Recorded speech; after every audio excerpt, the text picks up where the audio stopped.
আজকে আমি আবার চলে এলাম একটা ইজি রেসিপি নিয়ে। এবার এতে একটু জল দিয়ে দেবো আর জলটাকে গরম হতে দেবো। এখানে জল গরম হয়ে গেছে।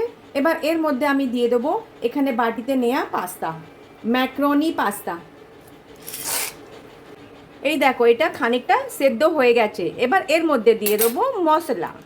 এই দেখো এর মধ্যে দিয়ে দেবো এই মশলাটা, এটা হচ্ছে ম্যাগি পাস্তা মশলা।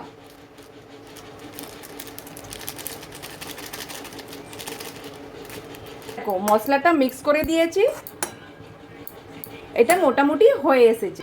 এই দেখো এইটা বেশ গামাকা হয়ে গেছে। এবার নামিয়ে নেবো। এই দেখো কত সুন্দর আমাদের এখানে রেডি হয়ে গেছে হোয়াইট সস পাস্তা।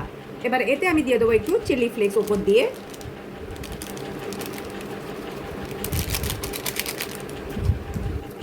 আর এইটা এবার খাবে আমাদের মানু।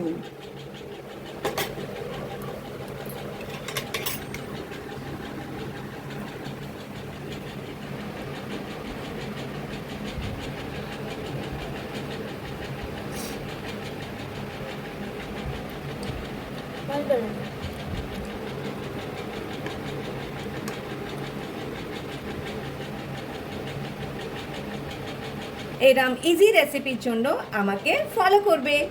আবার দেখা হবে একটা নতুন ব্লগে। বাই, টেক কেয়ার, ভালো থেকো সবাই।